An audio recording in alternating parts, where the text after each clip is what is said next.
안녕하세요. 저희는 민음사 한국문학팀에서 일하고 있는 김하진, 정기현입니다. 저희가 오늘은 배봉산 숲속 도서관이라는 도서관에 와봤는데요.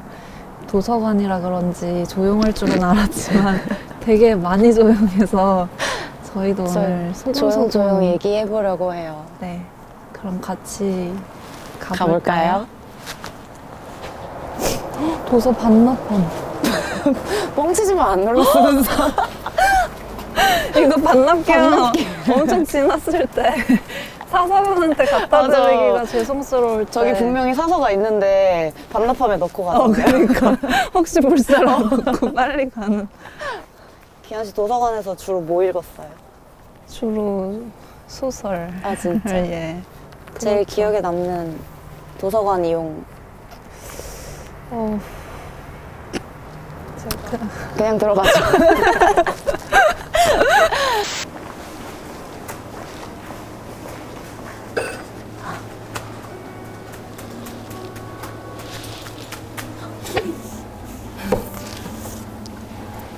저기요. 어제도 마셨습니다. 오늘도 마실 겁니다.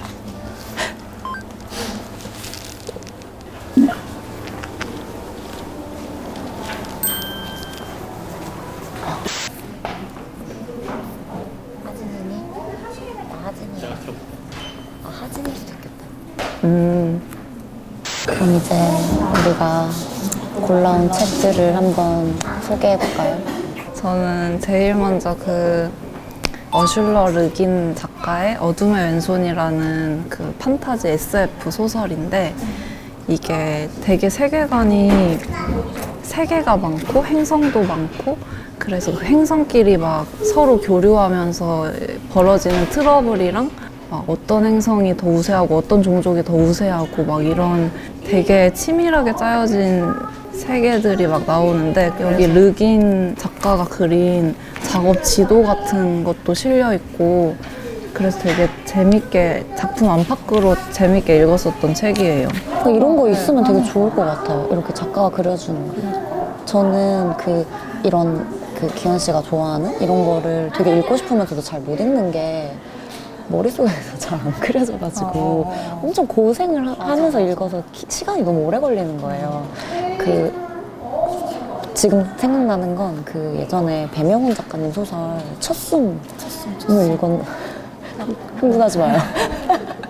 그것도 이렇게 가운데 엘리베이터 있는 그리고 행성이 있고 그 가운데 통로가 있고 근데 그게 막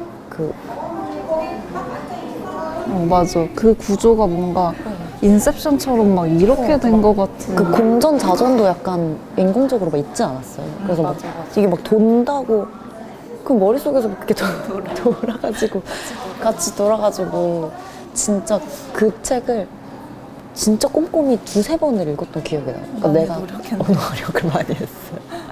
혹시 놓쳤을까 봐. 그래서 그러면 이런 거는 그런 세계관을 놓치거나 오해해버리면 완전 오독하는 게 돼버리잖아요. 그렇게 터무니없게 읽고 싶진 않아서 잘 읽어봐야 저 열심히 읽었는데 이것도 도움이 좀 되겠네요. 그 행성의 그림이 있어서. 있었고 이 뒤에 실린 이것도 진짜 멋있어. 사실 이렇게 막 작가가 아예 내가 구상한 건 이런 거야 하고 얘기를 먼저 해줘버리면 내가 생각한 거랑 너무 다를 때는 또 독서에 오히려 안 좋을 수도 있을 것 같은데 이건 되게 봐도 잘 모를 것 같아. 그치? 그래서 그런가? 독서에 영향을 별로 미칠 것 같지 않은데요? 그쵸. 다 영어로 돼 있고 영어 맞나? 고블린 아이스 이런 거. 영어 잘하네요. 토익 몇 점이에요? 네. 야. 이거 되게 재밌어. 시공사. 슐러르기는 한금가지에서도 책이 되게 많잖아요. 하지만 시공사였네. 아니, 어둠의 왼손은 시공사로 읽어버렸네. 하지만 황금가지에서도 나온답니다. 진짜 예전에 이거는 거의 고등학교 도서관에서 읽었던 거예요. 그 학교 도서관 제가 고등학교 때 좀 생각이 별로 없었어요. 그래서 공부를 안 하고 도서관에서 자꾸 책을 빌려가지고 책을 읽곤 했는데 그때 약간 이 작가님이 굉장히 마냥 따뜻하지도 않고 그러니까 항상 조금 약간 시니컬하게 그 특히 첫 소설집 낭만적 사랑과 사회 뭐 이런 거에서는 더 어떤 이 세상에 속된 것, 그러니까 사랑, 결혼, 낭만 뭐 이런 걸로 대표되는 것들을 멋있고 쿨한 언니가 니들이 알고 있는 거 내가 다시 한번 얘기해볼까? 그러니까 이런 식으로 말을 해주는 좀 약간 서늘한 느낌이 정혜연 작가님 소설에 항상 있는데, 그때는 막 입시해야 되고 말까 이러잖아요, 고등학교 때. 그게 그냥 되게 부러웠었어. 그때 처음에 독서할 때는 어른의 삶. 좀 어른의 세계를 엿본다는 느낌이 들어가지고 되게 좋았나 봐요. 어떤 직업이 있고 그 직업에서 여기서도 그런 자부심은 있어요. 이 인물들이 내가 번 돈으로 나를 사 먹인다, 벌어 먹인다는 것에 대한 어떤 자부심? 그래서 그때 알게 모르게 그런 생각을 했던 것 같아요. 스스로를 벌어 먹이는 사람이 되어야겠다. 중요하다. 사람이 방은 있어야 된다. 약간 이런. 다 잘하고 있네요, 하진 씨. 고마워요. 이게 드라마도 맞아요. 근데 거기에 심지어 주인공이 최강희. 저는 그 드라마에서 되게 기억에 남는 장면이 그 최강희 배우, 그러니까 극중 그 사람이 2명의 남자를 만나잖아요. 근데 기억이 남았어요. 근데 그 둘이 되게 다르잖아요. 맞아. 한 명은 지현우, 한 명은 이성균. 맞아. 그래서 이성균을 먼저 만나고 지연우를 만나러 가는데 그 되게 이렇게 또각또각 하다가 갑자기 지연우 만나러 가는데 신발 벗고 플랫 슈즈 신고 막 이렇게 나풀나풀 그 전환이 멋지다. 전 진짜 막 그거 많이 보면 저도 다 기억나요. 그 지현우랑 데이트할 때 본 그 영화가 주렌짐이잖아요. 그래서 거기 나오는 노래 너무 좋아가지고 계속 돌려듣고. 주렌짐도 그런 내용이잖아. 맞아. 한 여자가 2명의 남자를 만나. 그런 내용을 퍽 좋아하나 봐요. 아니에요. 뭐 좋아하긴 해요. 그래서 약간 왜 우리가 인생소설 이런 거 잘 못 꼽잖아요. 그래도 그러니까 내가 처음으로 되게 소설이란 거 엄청 재미있어서 푹 빠져서 읽었던 시작에 항상 저는 이 책 얘기했었던 것 같아요. 다음 책은 고양이? 좋아요. 저는 이제 고양이를 키우게 된 지 한 7개월 정도 됐고, 하진 씨는? 저는 이제 한 3년. 이름은 홍시입니다. 제 고양이 이름은 친구. 그래서 막 고양이가 사실 막 먼저 엄청 다가오는 동물이 아니잖아요. 그리고 친구도 그 다 큰 성묘, 그 유기묘 거기서 데려와서 완전 성묘일 때 와서 진짜 다가오는데 시간이 너무 오래 걸리는 거예요. 그래서 그 진짜 서로 간의 거리가 물리적으로 좁아지는 게 눈에 보이게 처음에 왔을 때는 거실 소파에서 혼자 잤고, 그 다음에는 방문 앞에서 이렇게 날 보고 있다가 갑자기 침대 발치해서 자고, 이제는 그냥 여기 막 이렇게 자게 되는. 예, 여기 털이 잔뜩 붙어 있는데. 친구랑 많이 친해졌네요. 네. 그래서 너무 좋고, 막 3시에 들어가도 부스스 나와요, 진짜. 왜 3시에 들어갔어? 아빠가. 왜 3시에 들어갔어? 왜 친구 깨웠어? 미안, 친구야. 바쁜 일이 있었어. 바깥 일이 있었고. 그래서 친구는 근데 뭐 밥 달라고 할 때 말고, 기분이 진짜 좋아 보일 때 말고는 도통 무슨 기분인지 잘 모르겠으니까 한번 이해해 볼까요? 고양이의 기분을. 아, 이제서야? 좀 늦은 건 아니에요. 그러니까 이런 걸 좀 빨리 알았으면 좋겠는데. 저도 홍시는 표정이 좀 늘상 좀 뚱한 편이에요. 그래서 약간 이러다가 언젠가는 홍시가 진짜 진지하게 삐졌는데, 쟤 원래 표정 저러니까. 말하는 거 아니야, 나중에. 야, 김하진. 근데 지금까지 말을 안 해서 그렇지. 너 진짜 별로거든. 홍시도 식탐이 진짜 많아서 밥 달라고 할 때는 진짜 거의 난 들었어. 내놔. 생이네. 근데 홍씨가 진짜 하진 씨 집에 가서 봤지만 진짜 계속 말하더라고. 말을 되게 많이 이게 그런 생각이 들었어. 그 반려동물이랑 주인이랑 닮는다는 말. 나도 똑같이 생각을 했지 뭐야. 친구는 좀 과묵한 편이더라고요. 말할 때 말하고 그냥 밥 줘, 야옹 이렇게. 근데 홍시는 밥 달라는 말을 100번 해. 나랑 좀 닮은 것 같다. 가정교육을 조금. 좋은 거예요. 홍시 예쁘잖아. 그러면은 이거 이해하면 나도 이해할 수 있겠네. 김하진을 이해하는 법이네. 좀 더 친해지고 네. 뭐 고민되는 거 있어요? 홍시에. 아, 손톱 깎는 거 안 싫어해요? 그래서 비몽사몽 할 때 툭 깎고 그냥 이렇게 모른 척하고 툭 깎고 좀 오래 걸려요. 그러면 괜찮아. 그렇게 자르다 말았을 때 할켜지면 더 아픈 거 알죠? 너무 아파. 우리 아까 뷰티 유튜버 같았어 방금. 이렇게. 상처 보여주는 뷰티 유튜버가 어딨어. 우리의 현재를 한번 이야기해볼 만한 책을 이야기해볼까요? 뉴요커에서 교열을 보는 그 저자 이름은 메리 노리스. 그 콧마퀸으로 되게 유명하대요. 근데 제 이 콧마퀸이 뉘앙스만 들으면 약간 뭔지 알 것 같잖아요. 그러니까 교정을 볼 때 그 미국식 교열에는 그 콧마를 되게 정밀하게 찍어준다고 하더라고요. 그래서 뉴요커다 보니까 이 사람이 콧마를 되게 그 본인이 생각할 때 여긴 있어야 된다고 할 때 이렇게 다 찍은 거예요. 그러니까 뉴요커 그 독자가 니네는 왜 이렇게 번거롭게 찍냐 하면서 주어와 뭐 동사와 목적어 사이에 다 컴마를 이렇게 찍으면서 니네는 왜 이렇게 번거롭게 교정을 보느냐 이런 식으로 이렇게 약간 항의 메일 그런 게 왔었다는 에피소드를 잠깐 훑어보면서 봤었어요. 근데 그런 어떤 자의식을 자꾸 떨치려고 하는데 그 직업이 직업이다 보니까 이런 편집자가 쓴 책 혹은 이런 어떤 교정교열에 대한 원칙이 있는 사람들의 책? 이런 게 되게 궁금해지는 것 같아요. 네. 사실 원칙이 있으면 되게 편하잖아요. 그러니까 사실 그 원칙을 계속 고수할 거냐 말 거냐를 두고 계속 생각을 막 하는 거죠.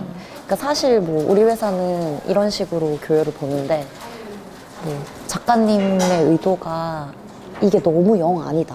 영 아닌 것 같다. 혹은 내가 판단했을 때 이렇게 우리 회사 방침처럼 쓰는 것보다는 저분의 저 말맛이나 문장의 어떤 느낌을 살리는 게 더 중요하다. 이렇게 나뉠 때 그러니까 원칙과 어떤 고려할 만한 상황 사이에서 엄청 고민을 하다가 결국 아무것도 안 한다거나. 콤마는 어떻게 생각하세요? 아, 여기는 콤마? 콤마는 약간 반대인 것 같지 않아요? 우리는? 그러니까 여기서 그 미국식 그러니까 영어는 좀 뒤로 많이 붙잖아요, 문장이. 그래서 끊어 읽어야 될 때도 끊어주고 강조해야 될 때도 약간 끊어주는 약간 그런 게 있는데 오히려 그 우리 한국어 문장에서는 그렇게 의미를 강조하고 싶어서 많이 쓰는 경우가 좀 있는 것 같아요. 그게 되게 다르잖아요. 나는 너를 생각해. 이 문장인데도 예를 들어서 나는 너를 생각해를 콤마 없이 쓸 때랑 나는 너를 생각해 뭐 이렇게 강조하고 싶은 부분이 있을 때 작가분들이 그런 걸 많이 넣으시는데 저는 굳이 그렇게 강조하지 않아도 한 문장이 연결이 되고 그 안에서 이 문장의 의미가 산다 싶으면 콤마를 좀 빼는 편이에요. 많이 빼는 거 있어요? 빼는 거.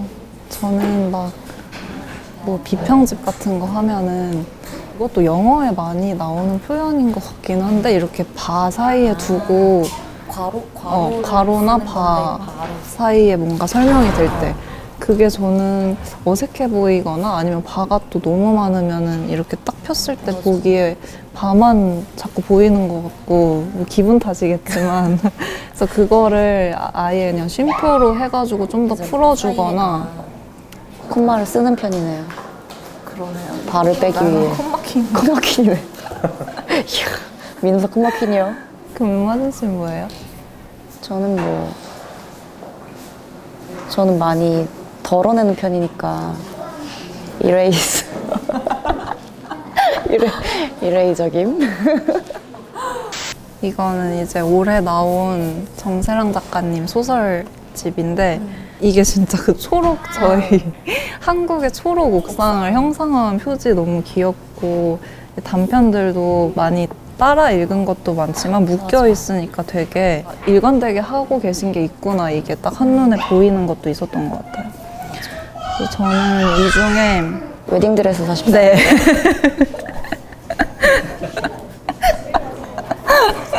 아 어떻게 알지? 너 결혼했잖아. 이게 웨딩드레스 44가 같은 웨딩드레스를 입은 여성들의 44명의 되게 짤막한 이야기를 병렬식으로 늘어놓은 이야기인데 그래서 그 정사랑 작가님 소설에는 그걸 할 수 있어서 약간 좋은 것 같아요. 그 왜 보건교사 아는 형도 그렇고 피프티 피플도 그렇고 에피소드가 한 명분의 에피소드가 다 나오잖아요. 그래서 저는 약간 정사랑 작가님 좋아하는 친구들이랑은 그런 거 해요. 너는 거기서 누가 제일 좋았냐고. 맞아. 아는 형에서는 누가 제일 좋았어요? 아는 형? 웨딩드레스 44에도 맞아. 가장 좋은 에피소드가 뭐였는지 혹시 그거 아니에요? 다시 말해봐 씨발 새끼야. 그 부분 아니야? 제일 인기 많은 아 맞아. 그게 제일 많이 얘기되는. 그 에피소드를 한번 설명해 주세요. 아 이게 같이 그 장을 보는 장면이었나? 장을 보는 장면인데 여자가 그 마트 문화센터 포스터 붙어 있는 거 보고 와 이거 홈패션 이 프로그램 배우고 싶다, 수강료도 안 비싸고 좋다 이렇게 얘기를 하는데 남자가 막 계산하면서 요리부터 배워 이렇게 얘기를 하는 거죠. 그래서 일단 넘어가자 하는데 또 쉽게 하는 이탈리아 요리 그럼 이거부터 배워볼까 하는데 남자가 또 이렇게 말해요. 한식부터 배우라고. 밑반찬부터 배우고. 그래서 여자가 2번은 넘어갈 수 없었다. 둘 다 일하는데 식사 준비를 여자가 하는 건 자발적인 기여일 뿐이었다. 그래서 여자가 이렇게 말하죠. 다시 말해봐, 씨발 새끼야. 경론 끝에 남자는 마트 앞에서 울었다. 저는 이게 너무 좋더라고요. 그리고 많은 사람들이 이걸 엄청 좋아하셨어요. 이게 문장협진에 발표됐던 소설이었는데 그 부분만 이렇게 캡처해가지고 크롭해가지고 사람들이 열심히 퍼다 날랐던 그게 너무 기억나요. 그리고 이 옥상에서 만나요. 이 옥상 민음사 옥상인 거 알아요? 그때 인터뷰 때 리터에 인터뷰하실 때 말씀해 주셨는데 그때가 아마 민음사 재직 중이셨을 때일 거예요. 그러니까 그렇게 그 내용이 다 민음사 얘기는 아닌데 그냥 자기도 회사에 다니면서 이렇게 막 되게 힘들고 외롭고 우울할 때 그 회사 옥상에 가서 좀 그 뭐라 그러죠? 환풍구 같은 거? 밑에서 막 이렇게 울고 혼자 쪼그려 앉아있고 막 이랬던 때가 있었는데 그때 그런 생각을 그 에어컨 실외기 밑에 저런 게 붙어 있다면? 막 이런 생각을 해가지고 쓰신 거라고. 근데 저 되게 위로가 많이 됐어요. 맞아. 그래서 리터 인터뷰 하셨을 때도 촬영을 민음사 옥상에서 하셨는데 되게 사진 멋지게 나왔어요. 같이 근무하셨어요? 아니요. 저기 정사랑 작가님이 한 2010년? 9년? 10년까지 하시고 저 민음사 민음사 시험 보라고 말씀해 주신 게 정사랑 작가님이에요. 아 진짜? 네. 제가 정사랑 작가님 너무 좋아해요. 좋아해요. 과거형으로 말하면 제가 한창 그 이만큼 가까이라는 정사랑 작가님 그 창비 장편소설상 받은 그 소설을 읽고 너무 반해서 그 정사랑 작가님 그런 팬이 되게 많아요. 이렇게 푹 빠져가지고 쫓아다니는 팬들이 진짜 많은데 그 중에 한 명이었어요. 그래서 이렇게 되게 막 쫓아다니고 있는데 그 정사랑 작가님은 꼭 그런 분들한테 다 다정하게 대해주시잖아요.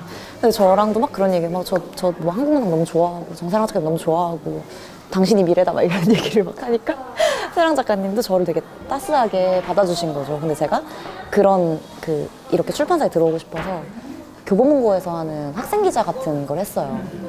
그래서 이제 리뷰도 쓰고 뭐 작가 인터뷰도 하고 그러니까 약간 저를 이제 친구처럼 대해준 거예요. 왜 그런 인터뷰를 한번 하려고 하면 이제 연락처도 알아야 되고 그러면 이제 앞뒤로 이제 인사말도 주고받고 막 이러니까 이렇게 차근차근 친해지다가 제가 이렇게 한국문학 편집을 하고 싶어하는 걸 아시니까 사랑 작가님이 그 민음사 공고 떴던데 한번 내봐요. 그래서 그때 진짜 막 저 안 될 것 같아요 하고 이렇게 맞으세요. 네, 그렇게 4년이 진짜 흘러갔네. 저의 어떤 밥벌이를 하게 해주신 좋은 작가분이라고 할 수 있죠. 그러면 저는 크리터를 소개해 보겠습니다. 이 비평 무크지인데요. 저희가 연간으로 내려고, 그러니까 연애 1회를 발간하는 목적으로 낸 그 문학 비평지예요. 그 문학 작품이 사실 많이 팔리거나 뭐 이렇게 그러니까 대단한 수익을 내서 그게 가치가 있는 건 아니잖아요. 우리가 그걸 어떻게 읽고 어떻게 계속 얘기하느냐가 사실 그 문학을 만드는 장 안에서 되게 중요한 일인데 우리가 된다면 그것까지 해보고 싶다는 마음이 약간 있었던 것 같아요. 한 해에 나온 어떤 소설, 시 그런 것들에 대해서 정리하고 다시 얘기하고 아니면 뭐 이제까지 나왔던 이야기들을 모아서 다른 이야기를 하고 그런 방식의 비평지를 만들고 싶어서 크리터 그 편집회의를 할 때도 그런 식으로 좀 재밌었던 기억이 나요. 올해 서로 막 리스트가 막 이만큼 있는 거예요. 막 이거 넣어야 돼. 이거 꼭 넣어주세요. 그러면 약간 그거 말고 다른 거 하자. 이러면은 양보 못 한다고. 나 이거 양보 못 한다고. 그래서 잠깐 침묵이 찾아왔을 때 빨리 밀어넣어야 돼. 할리갈리 같은 거야. 이렇게 해가지고. 내가 올해의 책이라고 생각하는 소설 시집을 이렇게 밀어넣는 약간 눈치 게임 같기도 해요. 눈치 게임이었죠, 진짜. 크리터 이후에는 또 어떤 그런 반짝반짝 빛나는 글들이 들어올지. 주제가 저희가 이번에는 재현. 리얼리즘. 그 재현이라는 게 되게 광범위하게 쓰이는 말이잖아요. 문학 안에서. 되게 다르고 그러니까 그런 말도 있잖아요. 환상적 재현. 환상적 리얼리즘. 그리고 정말 리얼한 리얼리즘. 리얼. 그리고 지금 한창 주목받고 있는 뭐 장리준 작가 뭐 이런 일군의 작가들을 수식하는 하이퍼 리얼리즘. 뭐 이런 식으로 리얼리즘에 대한 그 각자의 정의가 진짜 많으니까 이거를 그러니까 사실 얘기를 하는 것만으로도 또 재밌잖아요. 그런데 그거를 각각 한 명의 평론가가 그런 구체적인 소설의 사례, 문학의 사례, 시의 사례를 들어서 정리를 해주면 좀 재미있게 좀 우리가 주목했던 것을 정리하고 지나갈 것 같다 그런 생각이 들어서 2호의 주제는 재현이 되었습니다. 에드거 앨런 포 하나 되지 않겠어? 건조 있게?